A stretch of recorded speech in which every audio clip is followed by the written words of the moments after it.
Bom dia, Pai seja, graças a Deus, porque o Senhor tem nos dado o livramento.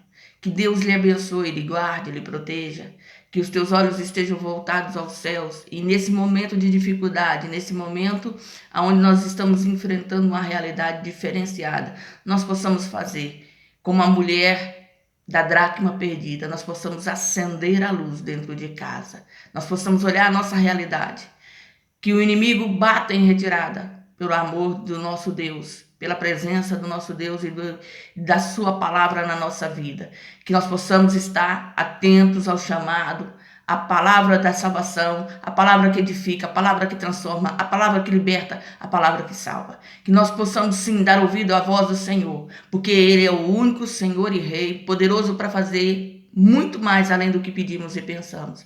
Estava meditando na palavra do Senhor no livro do apóstolo Lucas, que conta 3 parábolas que saiu da boca de Jesus, que o próprio Jesus contou para aqueles que estavam à sua volta naquele momento.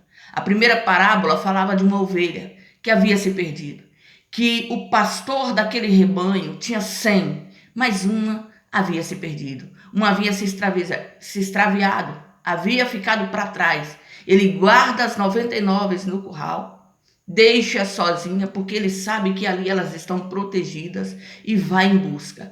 E anda e procura até encontrá-la. Quando a encontra, ele vê o estado lastimável que essa ovelha está. Toda machucada, toda arranhada pelos espinhos, pelos cardos, pelos abrolhos. Mas ele tem compaixão e misericórdia. Ele a pega, coloca nos seus ombros e traz para casa. Cuida, sara dessa ovelha e se alegra com os seus e com os seus amigos e com a sua família, porque ele havia reencontrado aquela que se havia perdido. E logo a seguir ele fala da mulher que perde uma dracma. E quando ela perde a dracma, ela não perde a dracma longe, ela não perde a dracma na rua, ela não perde a dracma num lugar escuso, ela perde a dracma dentro da sua casa.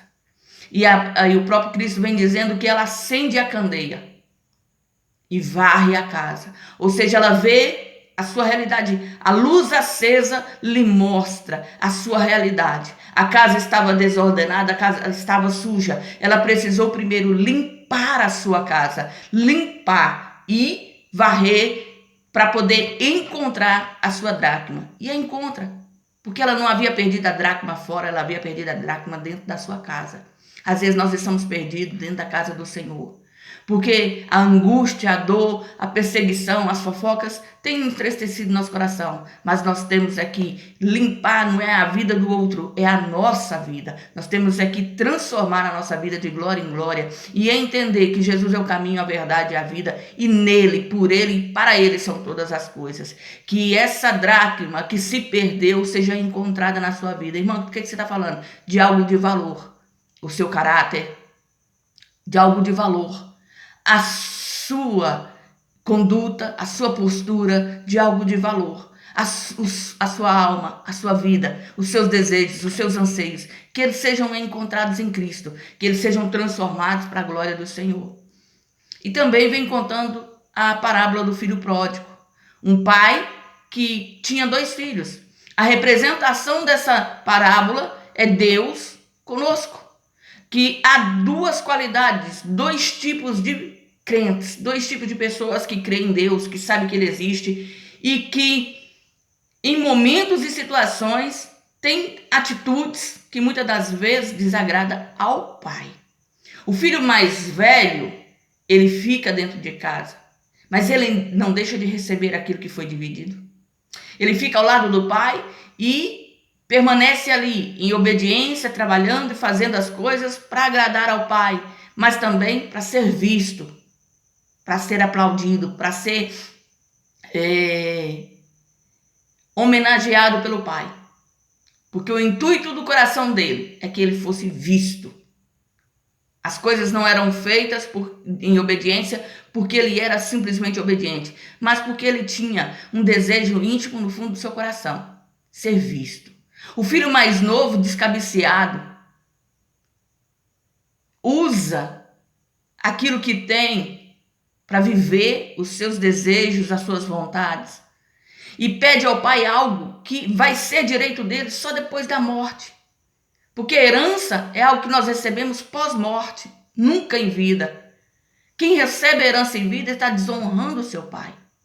E muitas das vezes nós estamos querendo as coisas antes do tempo, querendo buscar, viver e vivenciar o desejo, a alegria da carne, o prazer, e não percebemos que estamos entristecendo aquele que nos criou e nos formou.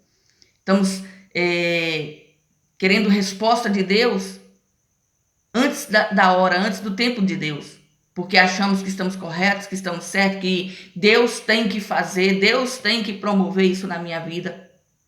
Vamos ter que aprender a viver na esperança e na prática da fé, de esperar em Deus, de confiar em Deus, de nos prostrar diante de Deus. O filho mais novo, ele faz esse pedido ao pai, o pai concede, porque sabe que ele está obstinado e ele não vai retroceder da sua decisão.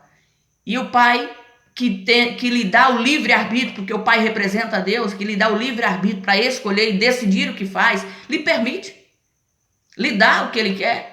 E esse filho, logo que recebe, algum tempo depois, ajunta tudo e sai.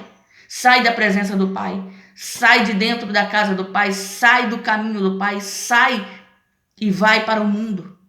E lá ele anda dissolutamente e perde tudo que tinha, todos os seus bens, a chegar ao ponto de ficar pobre e miserável, ao ponto de que a fome, quando chega e bate, a situação e a adversidade quando chega e bate, ele se posiciona numa condição que para todo judeu é humilhante. Ele se coloca como cuidador de porco, porque o porco para o judeu é um animal imundo. E o judeu entende que o homem que cuida de porcos é uma pessoa amaldiçoada. Esse jovem que outrora tinha tudo, porque foi afoito, pediu ao pai aquilo que ele teria sim direito, mas pós-morte do pai, não antes, ele acaba chegando numa situação onde ele se coloca como amaldiçoado. E a fome dele era tamanha que ele desejava a comida dos porcos, que ele desejava comer aquilo que o animal imundo comia. A Bíblia não diz que ele chegou a comer, mas diz que ninguém lhe dava nada. E quando ele chega numa situação, numa adversidade tão intensa, ele cai em si. Ele se lembra da casa do seu pai. E ele se lembra que os empregados, o mais simples dos empregados, tinha fartura de pão. Eram bem tratados, eram bem cuidados pelo pai. E ele sente saudades de casa. Mas ele coloca no seu coração um propósito, um plano, dizendo: vou voltar, vou dizer para o meu pai, pequei contra ti, pequei contra o céu. Pai, não sou digno de ser chamado teu filho. Vou te pedir para me tratar como um dos seus empregados, pai. Para que eu possa, Deus, estar na tua presença.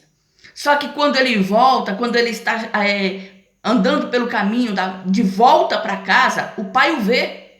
Porque o pai já o esperava. O pai já o aguardava. O pai sabia que mais dias, menos dias, ele iria sentir saudade de casa. Ele iria sentir a necessidade de voltar para o seu lar. Para onde realmente é o seu lugar.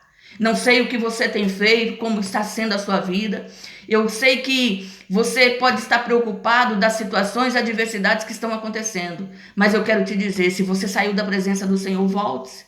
Se posicione em Cristo. Coloque diante do Senhor e peça para Ele lhe conduzir pelo caminho que se deva andar. Lhe mostrar a saída, lhe mostrar a direção. Se prostre diante de Deus, peça perdão pelos seus pecados, abandone os seus maus caminhos, deixe de fazer aquilo que agrada a tua alma e comece a fazer aquilo que agrada ao Pai, porque o Pai está te esperando. A palavra vem dizendo nessa parábola que o pai já estava com a roupa nova preparada, com as sandálias preparadas, com o anel preparado, com o bezerro cevado, preparado para festejar a volta deste filho. Como foi a grande alegria do pai ao vê-lo voltando. Se você está me tentando aí, se perguntando que sente vergonha de hoje voltar para os caminhos do Senhor, eu quero te dizer, isso é seu corpo, isso é sua alma, isso é o demônio tentando impedir que você volte para aquele que tem todo o poder de transformar a tua história. Então, enfrente essa sensação, enfrente esse sentimento. Eu já estive assim, eu já saí dos caminhos do Senhor e passava diante das igrejas e ficava entristecida porque eu queria entrar, mas sentia-me envergonhada. Sim, o meu pecado era lançado em rosto pelo meu inimigo. E muitas das vezes eu chorava, porque eu queria fazer, mas eu tinha medo, eu tinha receio de voltar para dentro da casa do Senhor. Até que um dia o próprio Deus levantou alguém para me chamar a atenção e dizer: filha, ainda há temor, volte para casa, volte para o teu lugar, volte fazer a obra. E eu me posicionei, porque o Senhor é o único que pode transformar e salvar a nossa vida. E naquele momento em que eu tomei a decisão de voltar para os braços do Pai, Ele tem me fortalecido, Ele tem me guardado, Ele tem me guiado, Ele tem me abençoado. Eu não sei como é que a sua vida está, eu não sei como é que está o teu coração, mas vamos tomar cuidado para não fazer como o filho mais velho, ficar dentro da casa do Pai desviado dos caminhos do Senhor, só querendo ser aplaudido, só querendo ser engrandecido e não ter cuidado da fragilidade daquele que está voltando.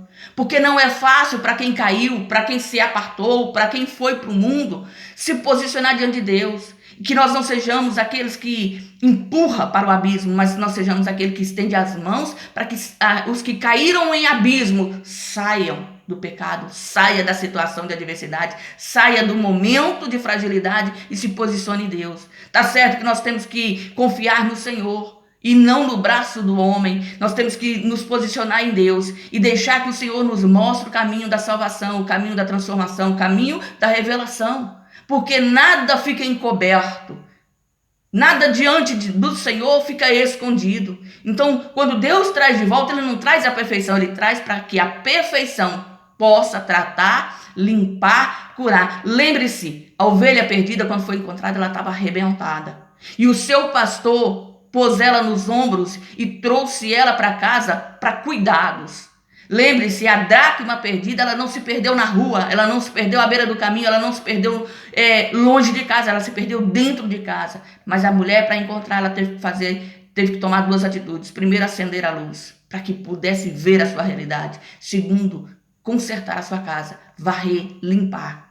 E muitas das vezes o nosso coração está endurecido e nós não estamos permitindo o Senhor nos ajudar. E o filho pródigo e o filho mais velho precisavam passar pelo processo de transformação para poder enxergar que o pai é misericordioso, compassivo, para poder enxergar que o pai não quer que ninguém se perca, mas que todos venham o caminho da salvação e sejam salvos, que reconheçam Jesus como seu único e suficiente Salvador, o Cristo, o verdadeiro Deus e Senhor das nossas vidas. Que essa palavra fale profundamente no teu coração. Ela está no livro de Lucas, capítulo 15. Medite. Beba da palavra, beba da água da vida e entenda que o Senhor te ama e Ele não te quer prostrado, frustrado. Eu vou deixar só a parábola da mulher da dracma. Ou qual a mulher que, tendo 10 dracmas, se perder uma dracma, não acende a candeia, varre a casa e busca com diligência até achar?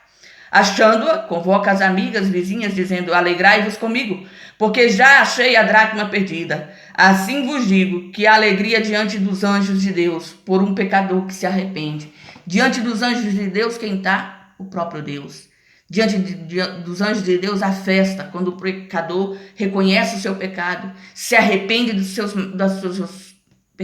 maus caminhos, se arrepende de fazer aquilo que desagrada ao Pai e se prostra diante dele. Deus se alegra quando nós reconhecemos, quando nós nos prostramos e quando nós nos rendemos. Coloca a sua vida nas mãos do Senhor, porque Ele é o caminho, a verdade e a vida. Jesus te ama e Ele não te quer frustrado e nem prostrado. Que o Senhor te abençoe e te guarde e seja no dia de hoje uma bênção. Fica na graça e na paz do Senhor Jesus.